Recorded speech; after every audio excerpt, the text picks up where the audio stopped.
XB is the electronegativity of atom B, EAB is the bond energy of AB bond, EA is the bond energy of AA bond, and EBB is bond energy of BB bond. इसके बाद हम लोग Mulliken scale देखे थे, second scale था electronegativity के लिए. According to Mulliken scale electronegativity के लिए इसने बोला कि सर किसी भी एटम का आयोनाइजेशन एनर्जी और इलेक्ट्रॉन एफिनिटी का एवरेज निकाल लीजिए, that will be the electronegativity of that element. So according to Mulliken scale, electronegativity of an atom is average of two values, that is electron affinity and ionization energy. Okay, ठीक है sir. So electronegativity at Mulliken scale is equal to EA plus IE divided by 2, where EA and IE should be taken in electron volt per atom, और EA electron affinity is positive, first electron affinity लेते हैं. इसके बाद हम लोग heading दिए थे relation between Pauling scale and Mulliken scale. दोनों के बीच रिलेशन क्या है sir?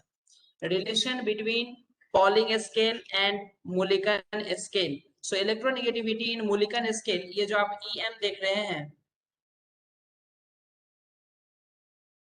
Electronegativity in Mulliken scale is equal to 2.8 into electronegativity in Pauling scale. किसी भी एलिमेंट का पॉलिंग स्केल पे जो इलेक्ट्रोनेगेटिविटी होता है उसका 2.8 टाइम्स ज्यादा होता है Mulliken स्केल पे उसका इलेक्ट्रोनेगेटिविटी.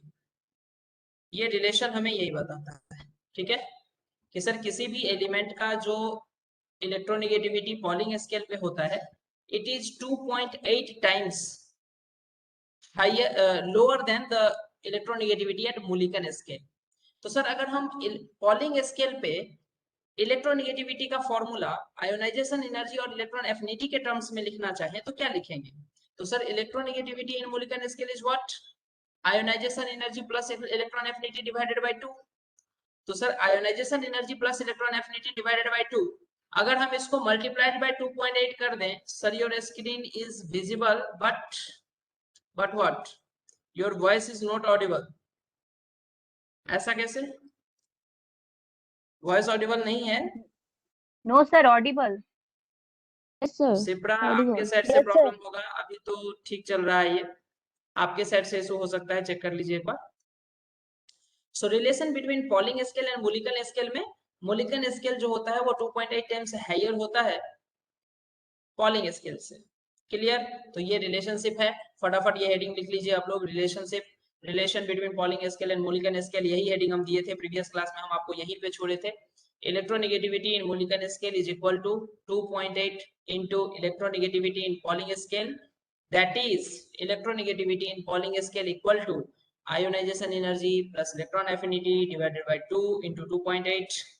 हम बोल सकते हैं ionization energy plus electron affinity divided by 5.6. आता है बात समझ में? क्लियर है ये चीज? यहां तक राइट डाउन कर लिए? Factors affecting, yes sir previous वाला थोड़े से दिखाइए ना. Sir penetration of orbital please repeat कीजिए, पेनिट्रेशन ऑफ ऑर्बिटल रिपीट कीजिए. सिर्फ पेनिट्रेशन के लिए हम लोग बोले थे कि जस्ट हम स्क्रीन दिखा देते हैं आपको भी. पेनिट्रेशन के लिए बोले थे कि ये न्यूक्लियस है और न्यूक्लियस के बाहर ये सेल है और सेल के अंदर सब सेल है. अगर ऐसा हम लोग बोर्ड्स के अकॉर्डिंगली मानते हैं तो नहीं, अगर हम श्रोडिंगर के अकॉर्डिंगली जाते हैं तो श्रोडिंगर बोलता है कि जितने भी एस सेल हैं, एस सब सेल हैं, वो 1 के हैं, 2 के हैं, 3 के हैं, 4 के हैं, 5 के हैं, वो सारे s sub cell concentric to nucleus sphere होता है. न्यूक्लियस सेंटर में होता है, 1s का स्फीयर, 2s का स्फीयर, 3s का स्फीयर, 4s का स्फीयर, ऐसे होता है. तो किसी भी पर्टिकुलर सेल में अगर हम चले जाएं तो s ऑर्बिटल के जो इलेक्ट्रॉन होते हैं वो न्यूक्लियस से ज्यादा क्लोज होते हैं in comparison to p, d और f. That is penetration. So more s orbital electron is more penetrated to the nucleus, so it is strongly bonded with nucleus, so it is not easy to remove that electron. Clear? Factors affecting electronegativity of element, किसी भी element के electronegativity को कौन कौन से factors affect करते हैं, या फिर हम ये बोल सकते हैं कि electronegativity of an element depends on, किस किस चीजों पे इलेक्ट्रोनेगेटिविटी डिपेंड करता है। पहला फैक्टर है एटॉमिक साइज। तो आपको पता है कि एटॉमिक साइज जो होता है, एटॉमिक साइज वो अगर ज्यादा बड़ा होगा, इसका मतलब है कि वैलेंस शेल के जो इलेक्ट्रॉन होंगे वो न्यूक्लियस से ज्यादा दूर होंगे। इसका मतलब ये है कि फोर्स ऑफ अट्रैक्शन कम लगेगा। इसका मतलब ये है कि इलेक्ट्रोनेगेटिविटी क्या होगा, लेस होगा।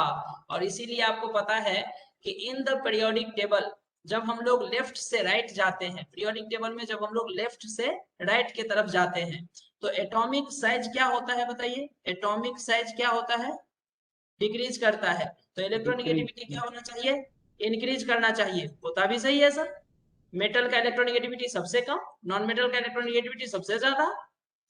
समझ रहे हैं नहीं समझ रहे हैं? Yes sir. So atomic size पे कैसे वैरी करेगा, तो electronegativity is inversely proportional to atomic size. Atomic size increases, Z effective decreases, electronegativity decreases. Atomic size बढ़ा तो इलेक्ट्रोनेगेटिविटी कम, इसीलिए सीजियम जो है वो लिस्ट इलेक्ट्रोनेगेटिव एलिमेंट है, फ्लोरीन जो है मोस्ट इलेक्ट्रोनेगेटिव एलिमेंट है।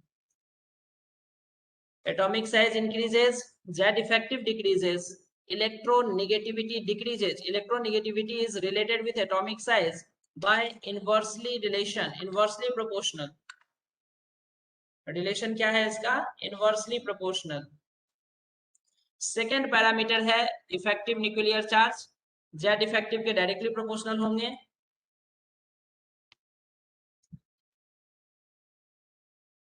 Yes sir.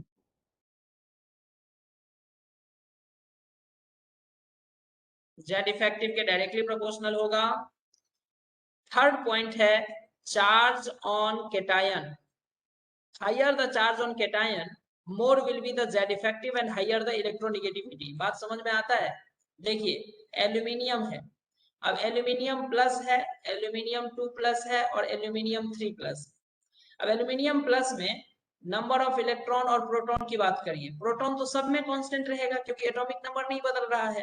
तो प्रोटॉन तो सर 13 13 13, लेकिन इलेक्ट्रॉन सर, इलेक्ट्रॉन इसमें 12, इसमें 11, इसमें 10, ऐसा होगा सर। तो अब क्या होगा, जेड इफेक्टिव क्या है, जेड इफेक्टिव इधर की तरफ बढ़ रहा है।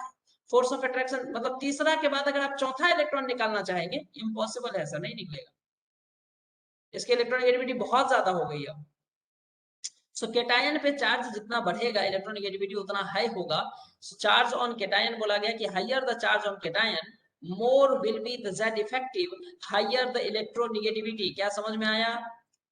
Electronegativity is directly proportional to charge on cation.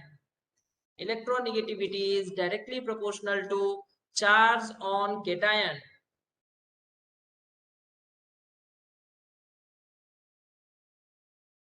Yes sir.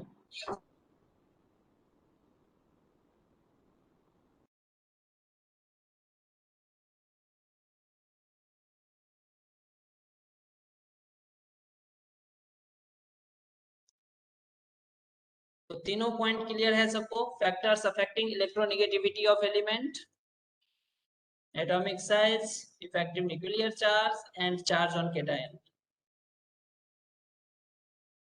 बढ़ सकते हैं आगे। देखिए order of electronegativity, order of electronegativity charge on cation की बात की है सर। तो Fe3+, अभी तो बताया एल्यूमिनियम का एग्जांपल लेकर के, तो Fe3+ और Fe2+ में किसका इलेक्ट्रोनेगेटिविटी ज्यादा? जाहिर सी बात है Fe3+ का इलेक्ट्रोनेगेटिविटी ज्यादा। लेड की दो वैलेंसी होती है, Pb4+, Pb2+, किसका ज्यादा? Pb4+ की इलेक्ट्रोनेगेटिविटी ज्यादा। मैग्नीज, मैग्नीज सर +2 से लेकर के +7 तक का ऑक्सीडेशन स्टेट शो करता है ना? तो मैग्नीज में इलेक्ट्रोनेगेटिविटी का ऑर्डर क्या होगा सर? +2 से ज्यादा +3, +3 से ज्यादा +4, +4 से ज्यादा +5, +5 से ज्यादा +6 और +6 से ज्यादा +7। तो ये आपके कुछ ऑर्डर हैं। कैटायनिक साइज जैसे जैसे बढ़ते जाएंगे इलेक्ट्रोनेगेटिविटी बढ़ता जाएगा। आता है बात समझ में? क्लियर है? तो फटाफट राइट डाउन करते जाइए। थोड़ा सा स्पीड अप होगा क्योंकि मुझे लिखना नहीं पड़ रहा है, तो उतना हम स्पीड होंगे, लेकिन कोई बात नहीं, जहाँ रुकना पड़े रुकना हो बताइएगा। ठीक है ना, ऐसा नहीं कि चुपचाप अपना कथा सुनते रहेंगे। दिक्कत हो बताइएगा।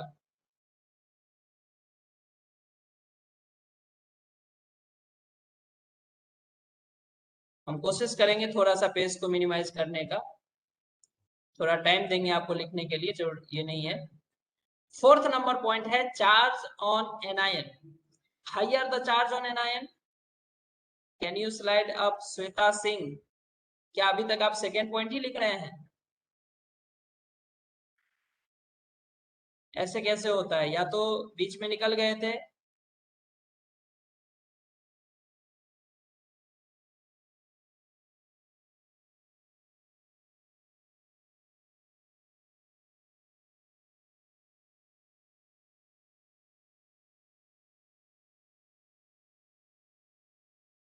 डन। मात्र Yes, एक sir. पॉइंट तो हम आगे बढ़ते हैं। Charge on anion, higher the charge on anion smaller will be Z effective, electronegativity decreases. Electronegativity का इनवर्सली रिलेशन होता है चार्ज ऑन एनायन से sir.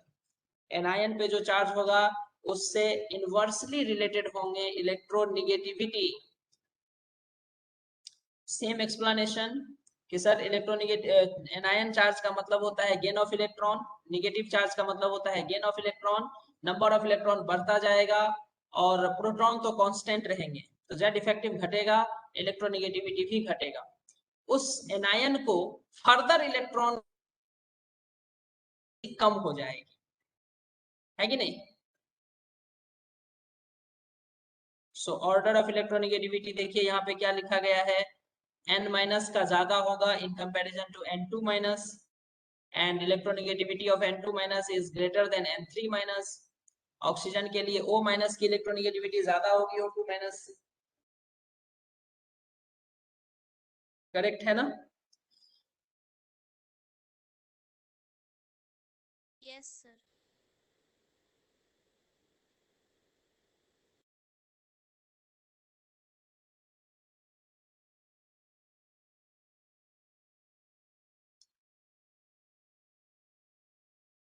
Done.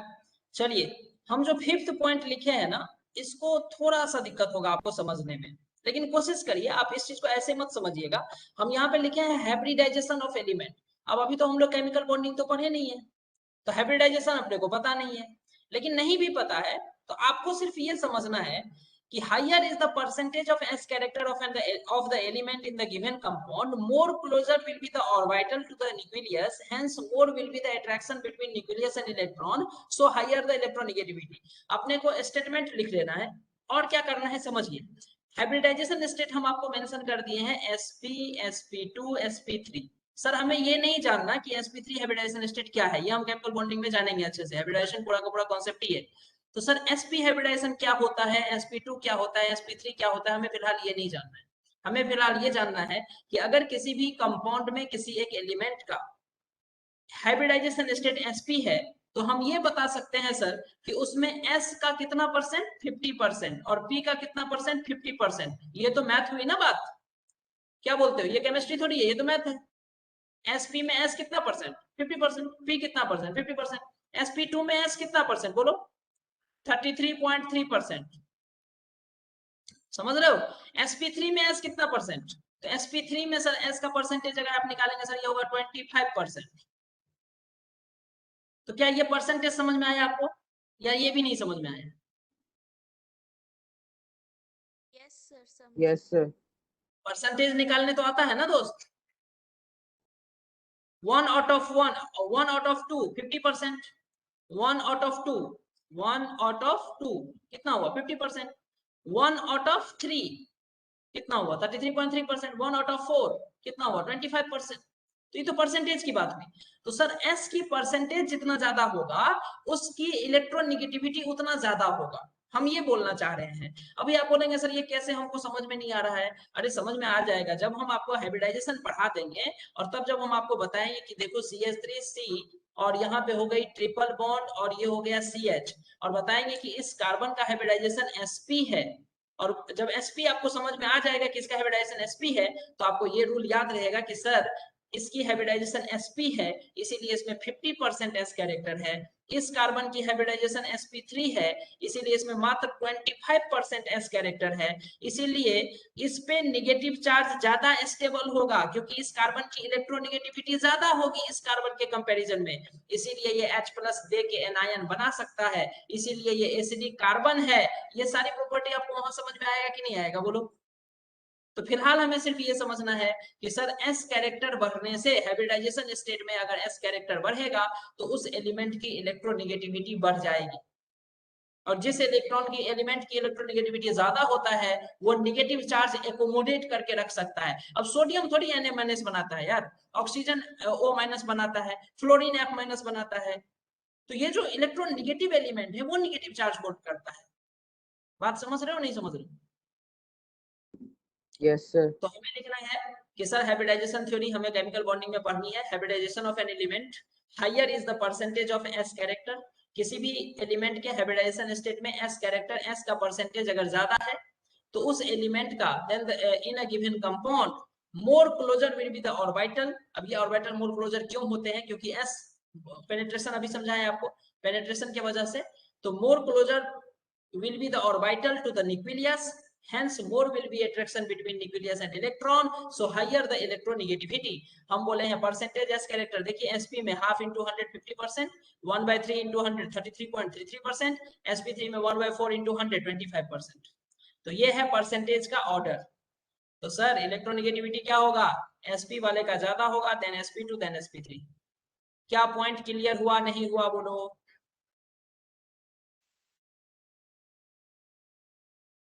Yes sir. Clear हुआ? कोई डाउट नहीं? अब वो जो डाउट है उसका निवारण हम लोग करेंगे केमिकल बॉन्डिंग में। वो तो पूरा का पूरा मतलब टॉपिक ही है हाइब्रिडाइजेशन, और उसको तो ढंग से पढ़ना ही है उसको,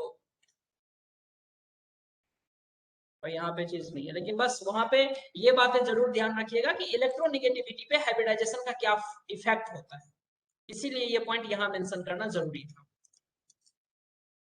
क्लियर? चलिए, तो ये हो गई फैक्टर्स, 5 फैक्टर्स हमने लिखा इलेक्ट्रोनेगेटिविटी को जो इन्फ्लुएंस कर रहे हैं। कैसे कैसे इन्फ्लुएंस कर रहे हैं? पहला फैक्टर था अपना atomic size inversely proportional, Z effective directly proportional, charge on cation directly proportional, charge on anion inversely proportional, hybridization state higher the percentage of s character higher is the electronegativity। कहानी खत्म। चलिए periodicity, next point क्या है अपना? Periodicity. क्या यहां तक लिख चुके हैं? नहीं तो बोलिए नहीं, यस तो सर। फिर हम आगे यस सर। सर आगे बढ़ जाएंगे तो फिर दिक्कत होगा ना। और जो लोगों का नहीं होता है वो इंडिविजुअल नहीं बोलते हैं, वही 1-2 लोग रिप्लाई करते हैं, वही हमेशा रिप्लाई करते हैं, और लोग पता नहीं क्या कर रहे हैं।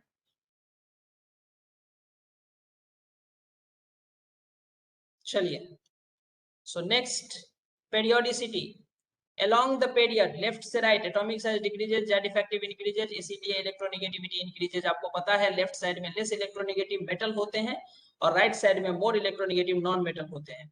और along the group की बात करेंगे तो top to bottom Z effective constant but atomic size increases, electronegativity decreases. This is the general trends of electronegativity in periodic table. अच्छा, ये ऐसे ज्यादा इफेक्टिव है या हम जो लिखते थे वो ज्यादा सही था?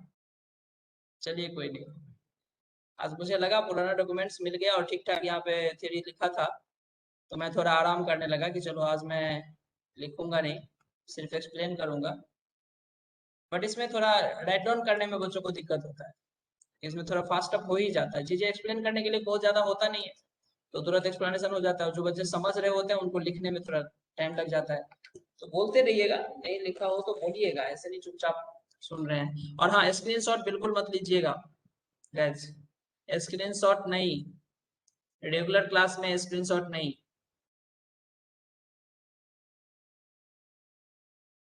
आप कंप्लीट लिखिए, टाइम मिल रहा है आपको, हो जाए तभी हम आगे बढ़ेंगे।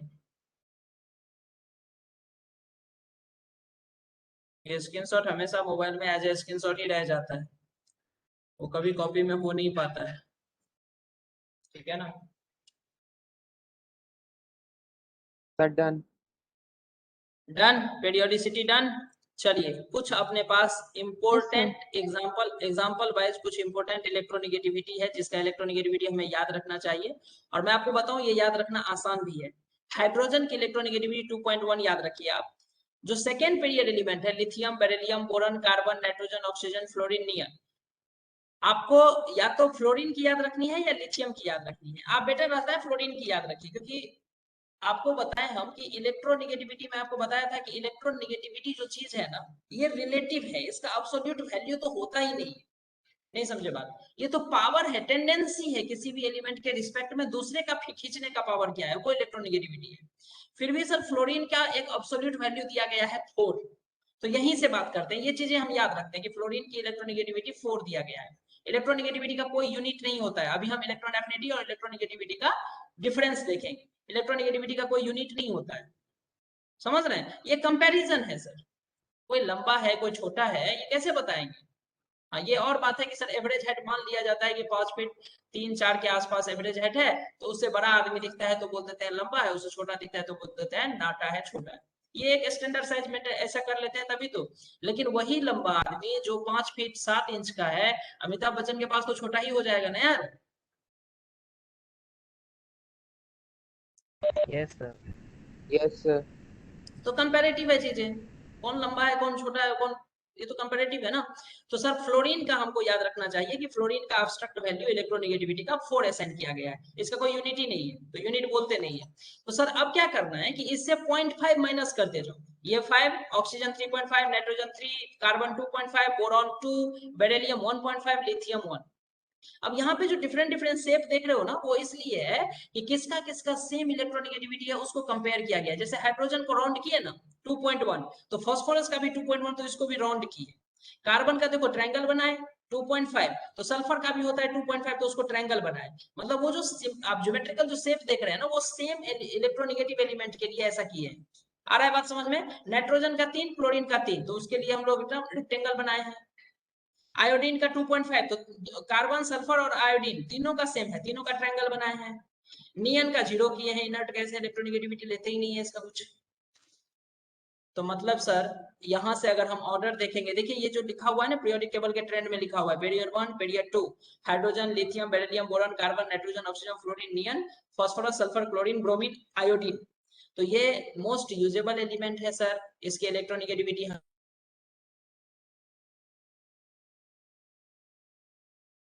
पूरे पीरियोडिक टेबल में सबका इलेक्ट्रोनिगेटिविटी हम याद नहीं कर सकते हैं, लेकिन कुछ सजेस्टेड एलिमेंट है तो इसको तो कर सकते हैं। इसमें ऑर्डर लिखा हुआ है, फ्लोरीन का सबसे ज्यादा, then oxygen, then nitrogen, nitrogen का क्लोरीन के बराबर, then bromine, then iodine, sulphur, carbon का same, then phosphorus and hydrogen. This is the order of electronegativity. समझिए, लिखिए, बताइए क्या समस्या है।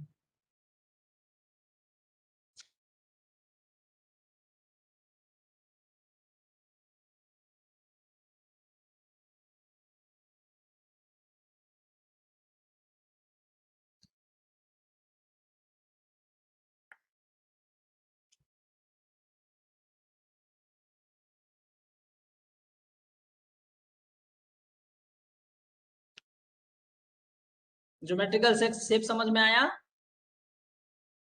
Yes, sir. Yes, sir. Round किए हैं हाइड्रोजन फास्फोरस को, ट्रायंगुलर कर दिए हैं, तो कार्बन सल्फर आयोडीन दिख रहा है कि बराबर है, नाइट्रोजन और क्लोरीन को रेक्टेंगुलर शेप कर दिए, ये दोनों का बराबर है।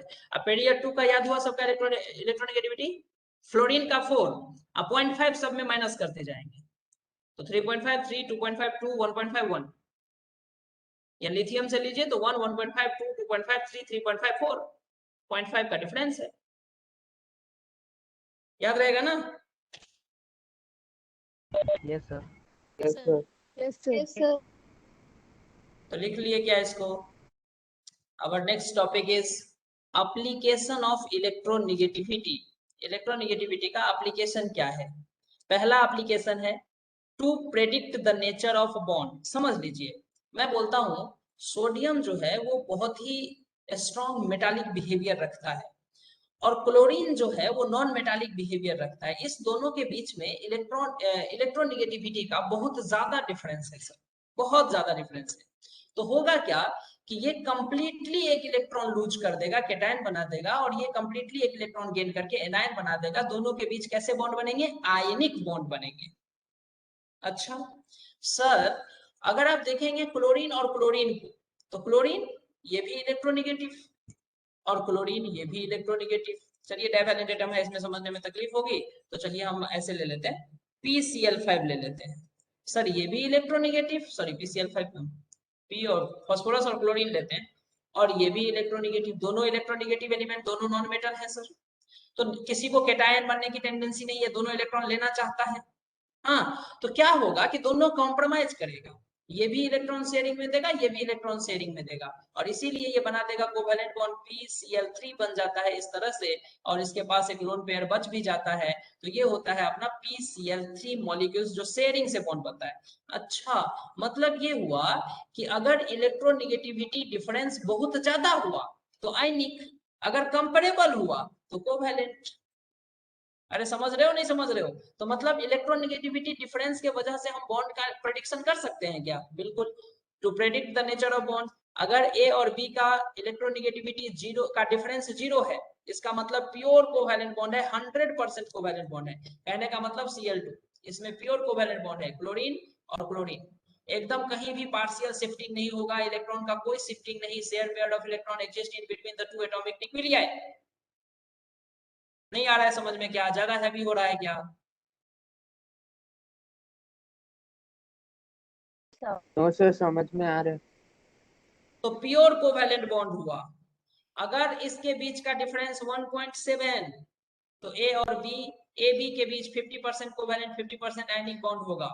अगर इसके बीच का डिफरेंस, इलेक्ट्रोनेगेटिविटी का डिफरेंस दो एटम का ग्रेटर देन 1.7 हुआ, तो A B more ionic less covalent, और अगर 1.7 से कम हुआ तो bond A B is more covalent and less ionic. आपको बता दें हम कि सर कि कोई भी कंपाउंड कंप्लीटली कोवैलेंट नहीं होता है, कंप्लीटली आयनिक नहीं होता है, उसमें परसेंटेज आयनिक कैरेक्टर होते हैं, परसेंटेज कोवैलेंट कैरेक्टर होते हैं, जिसको केमिकल बॉन्डिंग में हम लोग फजन्स रूल के अंदर कैलकुलेट करेंगे, निकालेंगे।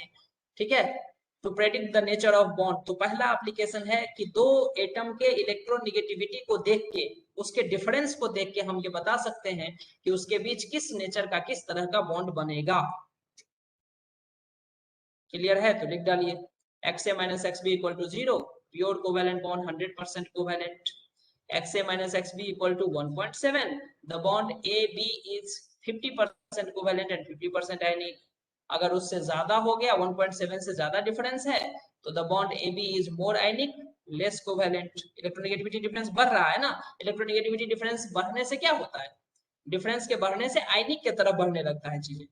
तो अगर 1.7 से ज्यादा हुआ डिफरेंस, तो इसका मतलब उसमें आयनिक कैरेक्टर ज्यादा होगा, कोवैलेंट कैरेक्टर कम होगा।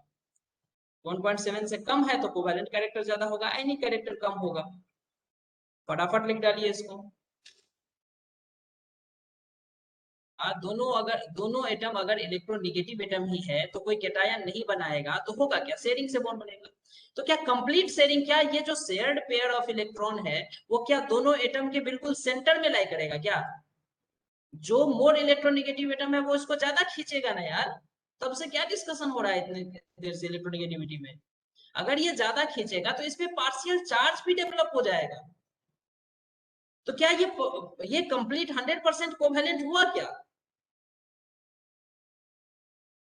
अगर इसमें चार्ज का शिफ्टिंग हुआ तो क्या इसमें पार्शियल आयनिक कैरेक्टर नहीं आ गया क्या? Yes, sir.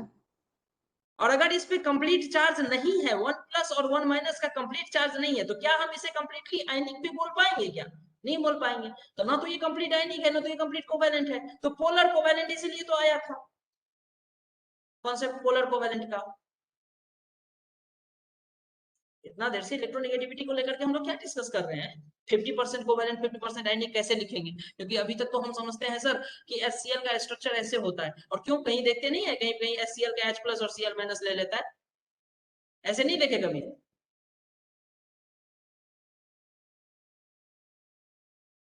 जब भी HCl को एसिड दिया जाता है तो बोलता है ये H प्लस देता है, Cl माइनस निकलता है। तो सर ये दोनों में से कौन सही है? ये सही है, ये गलत है? ये सही है, कौन सा सही है? दोनों सही है।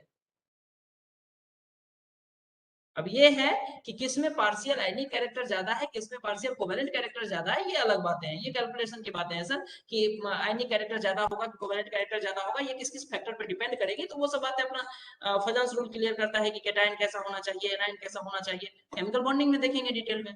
तो कंफ्यूज क्यों हो रहे हैं कि 50% कोवेलेंट 50% आयनिक, तो सर बॉन्ड बनाएंगे कैसे, ऐसा कंफ्यूजन हो गया, राइट? Yes, sir. तो पार्शियल शिफ्टिंग वाली बात है, पार्शियल चार्ज का शिफ्टिंग होता है ना, ना तो कंप्लीट चार्ज शिफ्टिंग होता है, कंप्लीट चार्ज शिफ्टिंग होता तो मैं नहीं बोल देते, लेकिन वो हो नहीं रहा है, शेयरिंग भी हो रहा है और पार्शियल चार्ज भी असाइन हो रहा है, दैट इज कोवेलेंट और आयनिक दोनों कैरेक्टर रखता है वो। क्लियर? Yes sir. चलिए आगे बढ़ते हैं। और हाँ, बार बार मैं बता रहा हूँ आपको, जब कभी मैं ऐसे थोड़ा सा आपको दिखता हूँ, पूछना है, समझ में नहीं आया पूछना है, ये बार बार आता है हमारे साथ फीडबैक। अरे सर को क्वेश्चन पूछते हैं गुस्सा आ जाता है, अरे गुस्सा क्या जाते हैं, एक तो इतना देर से इलेक्ट्रोवैलेंट का मतलब डिस्कस कर रहे हैं हम इस चीजों को कि पार्शियल पोलैरिटी क्या होती है, लेकिन फिर भी आपको अगर नहीं समझ में आया तो ठीक है ना, क्या दिक्कत है? 50% कोवेलेंट 50% आयनिक, लेकिन क्या होता है कभी कभी क्वेश्चन में जेन्युइन समझ में आता है चीजें।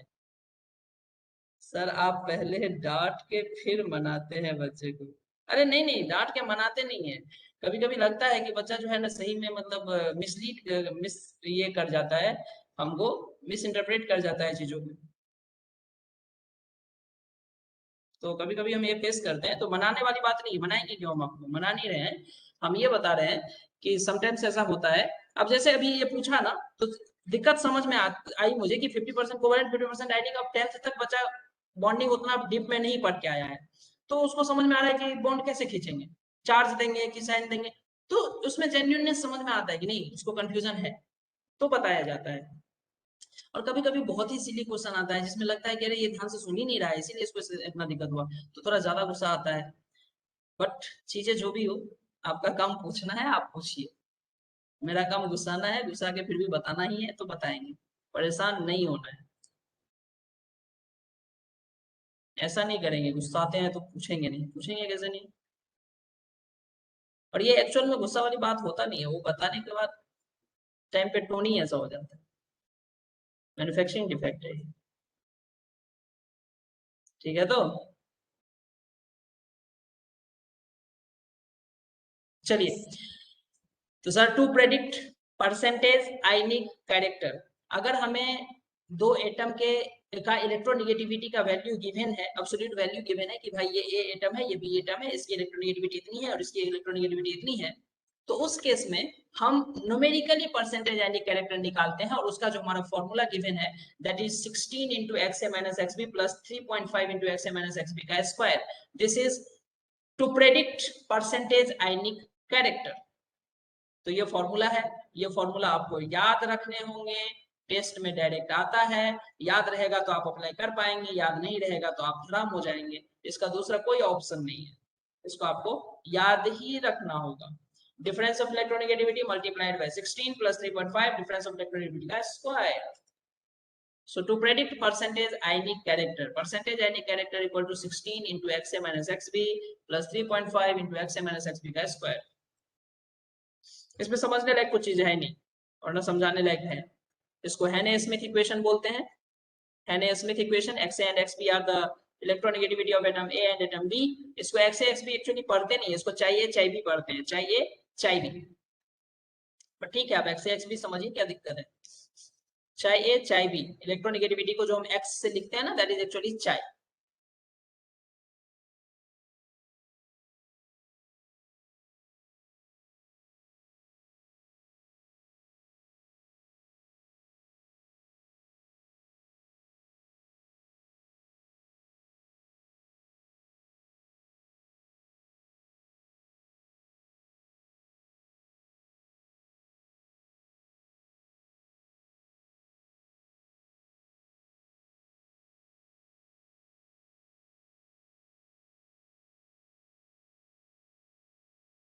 To predict percentage ionic character, वैसा फॉर्मूला क्या है, रफली रिपीट करिए, percentage ionic character 16 into xa minus xb plus 3.5 into xa minus xb का स्क्वायर।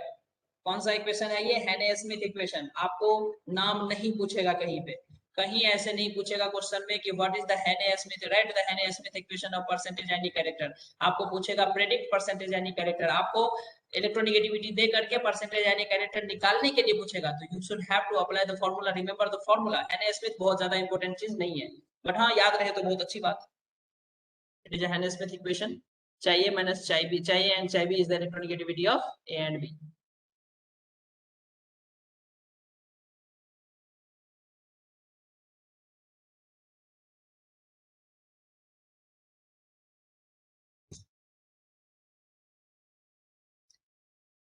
डन है यहाँ तक दोस्त? Yes, Yes, sir. sir. Example, sir. Calculate percentage any character in HF। अब आपको हाइड्रोजन का इलेक्ट्रोनेगेटिविटी पता है, फ्लोरीन का भी पता है, लिखे थे ना हम लोग? तो HF का percentage any character Yes, sir. फटाफट निकालिए, तो निकालिए परसेंटेज एनी कैरेक्टर फटाफट HF का।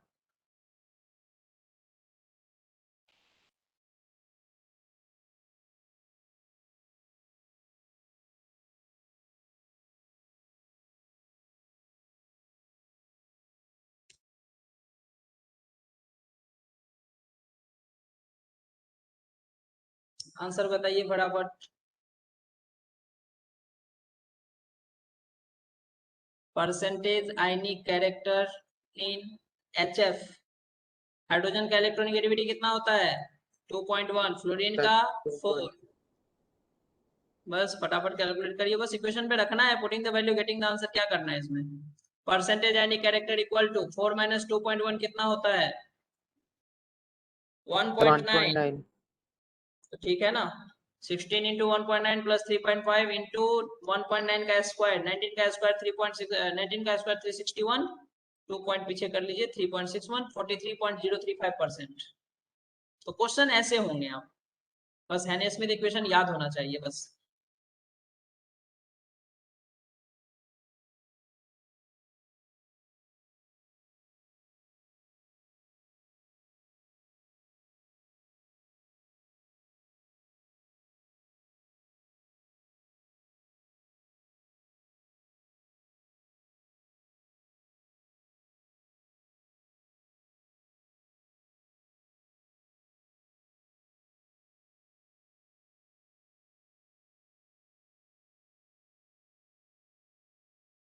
फोर्टी 43.035 सही निकला हुआ है।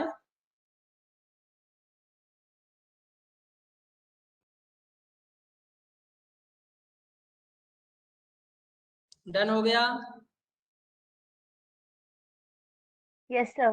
चलिए Yes, sir. देखिए, हम लोग आप देखे होंगे जो आयनिक कंपाउंड जो अपना सॉल्ट जो होता है, उस सॉल्ट का नाम कैसे लिखते हैं? Sodium chloride. कभी क्लोरोसोडियम लिखते हैं क्या? तो उसमें एक कन्वेंशन है No, sir. अपना अपना कन्वेंशन ये है कि name of cation should be written first then anion. पहले हम लोग केटायन का नाम लिखते हैं, फिर एनायन का नाम लिखते हैं। और एनायन में जनरली आईडी वर्ड यूज करते हैं, क्लोराइड, सल्फाइड, फॉस्फाइड, फॉस्फेट, इस टाइप का वर्ड यूज करते हैं सर। सो नोमेनक्लेचर में भी इलेक्ट्रोनेगेटिविटी का रोल है। नोमेनक्लेचर ऑफ कंपाउंड, दूसरा एप्लीकेशन हम लिख रहे हैं, nomenclature of compound. ICl iodine chloride, PCl3 phosphorus trichloride, PCl5 phosphorus pentachloride. तो इलेक्ट्रोनेगेटिविटी के बिहाफ पे हम ये चीजें नोमेनक्लेचर में भी इस चीज का यूज होता है। This is also application of electronegativity, nomenclature of compound.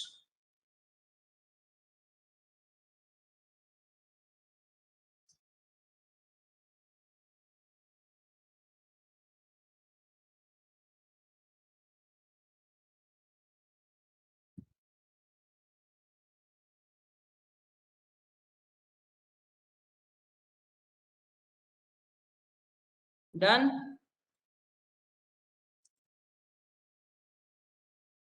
Yes, sir. Sir, 1 minute. So next है स्ट्रेंथ ऑफ बॉन्ड। तीसरा प्रॉपर्टी है स्ट्रेंथ ऑफ बॉन्ड। इसको हम लोग कैसे समझ सकते हैं? सर दो एटम के बीच, हमको पता है कि आयनिक बॉन्ड जो होता है वो ज्यादा स्ट्रॉन्ग होता है in comparison to covalent bond. क्यों ऐसा? क्योंकि सर एक कैटायन होता है, एक एनायन होता है, दो चार्ज स्पीशीज होते हैं, दोनों को strongly electrostatic force of attraction से अट्रैक्ट करते हैं, इसीलिए स्ट्रांग होते हैं। और यही रीजन है कि आयनिक कंपाउंड सॉलिड होता है। होता है कि नहीं? तो मतलब और आयनिक कंपाउंड है, ये किस बात से डिसाइड होता है? इलेक्ट्रोनेगेटिविटी डिफरेंस से डिसाइड होता है। तो कहीं ना कहीं स्ट्रेंथ ऑफ बॉन्ड भी इलेक्ट्रोनेगेटिविटी से जस्टिफाई किया जा सकता है। क्या बोलते हैं, सही बोलते हैं? देखिए HF HCl HBr HI bond strength क्या होगा? Down the group decreases. क्यों? इलेक्ट्रोनेगेटिव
स्क्रीन फ्रीज है अभी भी? No sir. No, sir. यहाँ बहुत खराब है, बहुत तेज बारिश हो रहा है बाहर, में भी थोड़ा सा नेटवर्क का इशू हो रहा है इसी वजह से। तीसरा पॉइंट क्लियर है। चौथा पॉइंट देखेंगे और पांचवा पॉइंट देखेंगे, metallic and non metallic character. Electronegativity अगर लो है तो वो मेटालिक है, वो बेसिक है। इलेक्ट्रोनेगेटिविटी अगर हाई है तो वो नॉन मेटालिक है, एसिडिक है। Left to right non metallic behaviour बढ़ता है और top to bottom metallic behaviour बढ़ता है। Nature of AOH type compound, hydroxide type compound, तो उसका देखेंगे। फोर्थ पॉइंट लिखिए, metallic and non metallic character. Electronegativity low तो मेटालिक कैरेक्टर ज्यादा, इलेक्ट्रोनेगेटिविटी है तो नॉन मेटालिक कैरेक्टर ज्यादा। मेटालिक मतलब बेसिक, नॉन मेटालिक मतलब एसिडिक।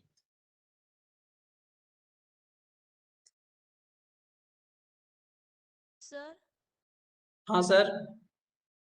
स्ट्रेंथ ऑफ बॉन्ड फिर से रिपीट कीजिए।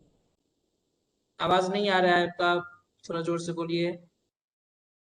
सर स्ट्रेंथ ऑफ बॉन्ड वो टॉपिक एक बार फिर से रिपीट कीजिए ना। स्ट्रेंथ ऑफ बॉन्ड को एक्सप्लेन करें। स्ट्रेंथ ऑफ बॉन्ड में क्या समस्या हो रही है बताओ? तुमको हम समझाए, सुने नहीं ना फिर से? देखो, दो एटम के बीच ए है और बी है, इसके बीच में डेल्टा ई एन समझ रहे हैं? इलेक्ट्रोनेगेटिविटी का डिफरेंस। डेल्टा ई एन मतलब इलेक्ट्रोनेगेटिविटी का डिफरेंस। इसका x1 मान लो, इसका x है, इसका y, तो x माइनस वाई की बात कर रहे हैं कि x माइनस वाई अगर ज्यादा है मतलब दोनों के बीच का गैप, इलेक्ट्रॉन को पूरा खींच लेगा अपने तरफ। आयनिक बॉन्ड बन जाएगा। डिफरेंस जितना ज्यादा आयनिक परसेंटेज उतना कैरेक्टर, आयनिक कैरेक्टर उतना ज्यादा। और आपको पता है कि आयनिक बॉन्ड ज्यादा स्ट्रॉन्ग होता है कोवेलेंट बॉन्ड से। नहीं पता है तो हम अभी बता रहे हैं, अभी समझ लो। आयनिक बॉन्ड जो होता है वो ज्यादा स्ट्रॉन्ग होता है in comparison to covalent bond. तो ए और बी के बीच अगर कंप्लीट चार्ज का ट्रांसफर हो गया सर, इस तरह का बॉन्ड बन गया, तो ये काफी स्ट्रॉन्ग होता है। इस दोनों के बीच इलेक्ट्रोस्टैटिक फोर्स ऑफ अट्रैक्शन लगते हैं, स्ट्रॉन्ग फोर्स ऑफ अट्रैक्शन होते हैं, और इसीलिए मोस्टली जो आयनिक कंपाउंड होते हैं वो क्रिस्टलाइन सॉलिड होते हैं। इतना बॉन्डिंग तो आप 9th में पढ़े होंगे, आयनिक कंपाउंड का प्रॉपर्टी ही है, ionic compounds are crystalline solid. Yes, sir. मतलब ये हुआ सर कि डिफरेंस जितना ज्यादा होगा, बिहेवियर, आयनिक बिहेवियर उतना ज्यादा होगा और बॉन्ड उतना स्ट्रॉन्ग होगा, एटम उतना टाइटली बॉन्डेड होंगे। इलेक्ट्रोनेगेटिविटी डिफरेंस घटेगा, बॉन्ड स्ट्रेंथ भी घटेगा। So delta E N decreases, bond strength decreases. नहीं आया समझ में अभी भी? Sir clear. आया? Yes sir. तो हाइड्रोजन फिक्स है, फ्लोरीन, क्लोरीन, ब्रोमीन, आयोडीन ले रहे हैं टॉप टू बॉटम। इलेक्ट्रोनेगेटिविटी क्या हो रहा है? डिक्रीज कर रहा है। तो इसका तो फिक्स है 2.1। तो 2.1 ये मान लो ये ज्यादा वैल्यू है, 4 में से 2.1 घटाओगे तो डिफरेंस डेल्टा ई एन क्या होगा? ज्यादा होगा। लेकिन ये आयोडीन है, इससे घटाओगे, आयोडीन कितना 2.5 समथिंग होता है, तो 2.5 से 2.1 घटाओगे तो डेल्टा एन कितना आएगा? डेल्टा ई एन जो होगा वो लो होगा। तो मतलब इसमें परसेंटेज आयनिक कैरेक्टर कम होंगे, मतलब ज्यादा कोवेलेंट कैरेक्टर होगा, तो बॉन्ड लूज होगा, बॉन्ड स्ट्रेंथ कम होगा, इजी टू ब्रेक होगा। समझ रहे हो? Yes sir. इसीलिए HI का एसिडिक स्ट्रेंथ ज्यादा होता है। HI आसानी से H+ दे देता है, HF आसानी से H+ नहीं देता है। तो इससे आप HF, HCl, HBr और HI का एसिडिक स्ट्रेंथ भी मेंशन कर सकते हैं। ये सब बेसिक कॉन्सेप्ट है।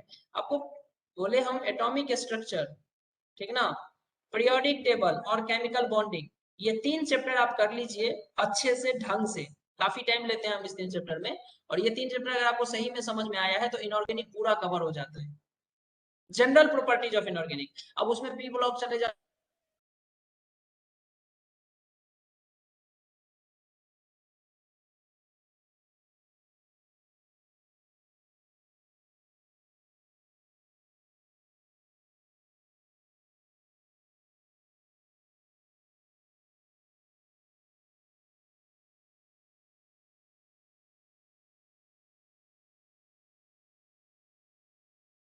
HI is more acidic than HF। Sir और एक बार समझाइए, आपका वॉइस नहीं आ रहा था।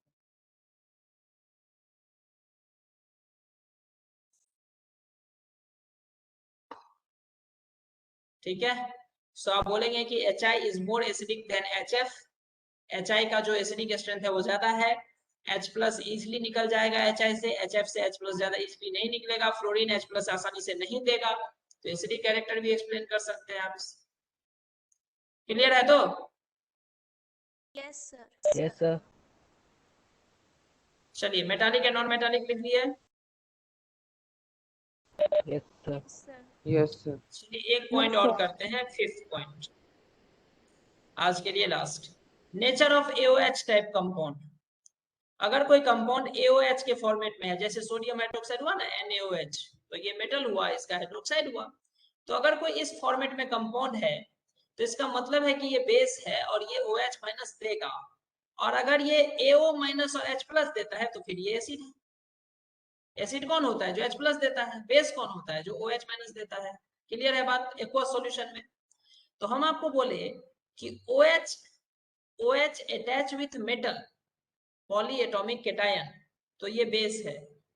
जैसे NaOH, KOH, COH का होल ट्वाइस, MgOH का होल ट्वाइस, ZnOH का होल ट्वाइस, FeOH का होल ट्वाइस, NH4OH। जब भी मेटल के साथ ये OH अटैच होगा, पॉली एटॉमिक केटायन के साथ अटैच होगा, तो ये बेस होगा, ये OH- देगा। लेकिन जब ये नॉन मेटल के साथ होगा तो ये एसिड होगा। कैसे? OH attach with non metal, वो एसिड होता है सर। कैसे एसिड होता है? H2SO4। देखिए H2SO4 को आप ऐसे नहीं लिख सकते थे, SO2OH का होल ट्वाइस। हो गया ना फॉर्मेट यही। ऐसे जेई में प्रीवियस ईयर में ऐसे लिख के भी दिया था इस तरह से। और इसको देखने के बाद आपको अगर कोई पूछता है कि H2SO4 क्या है, तो आप सब एक लाइन से बोलोगे ये एसिड है, सबको पता है ये एसिड है। लेकिन इसी को अगर ऐसे लिख के दे देना, तो आप में से बहुत सारे बच्चे होंगे कि इस OH को देख करके बोलेंगे सर ये तो बेस है। बोलोगे नहीं बोलोगे?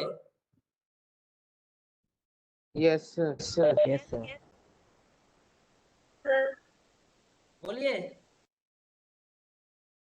आवाज जा रहा है दोस्त? Sir. Yes sir.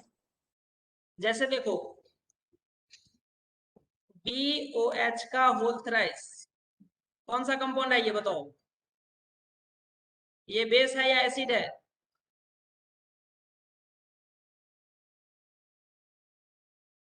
BOH sir का होल थ्राइस एसिड। क्या है ये? कौन सा एसिड है ये? Sir boric acid. H3BO3 ये बोरिक एसिड है। ठीक, तो इस तरह का ऑप्शन बनाता है। जब आप OH देखते हैं तो आप आंख बंद करके सोचते हैं कि ये तो बेस है, ये तो एसिड हो ही नहीं सकता, OH है इसमें। तो ऐसी बात नहीं है सर। ऐसे OH जिसमें OH ग्रुप नॉन मेटल से अटैच है वो H+ देता है, वो एसिड की तरह बिहेव करता है। और उसका एग्जांपल आपके सामने है कि सर अगर HNO3 है, HNO2 है, नाइट्रस एसिड, इसको आप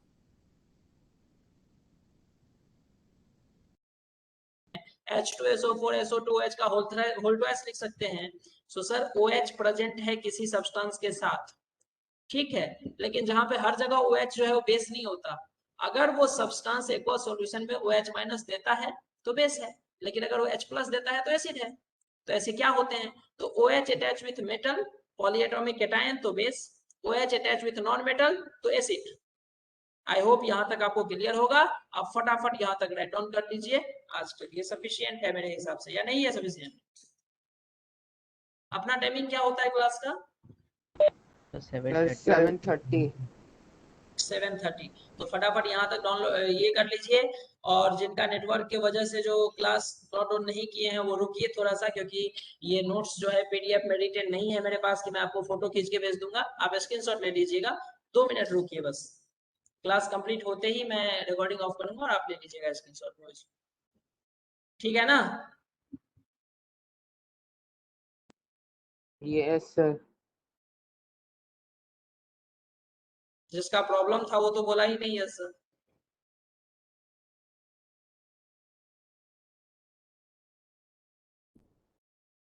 अच्छा श्वेता, आपका प्रॉब्लम था?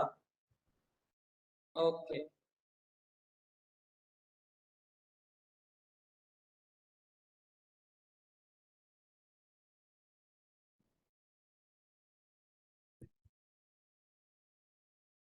इसको पहले कंप्लीट करिए, इसको फटाफट कंप्लीट करिए। प्रीति डन हो गया।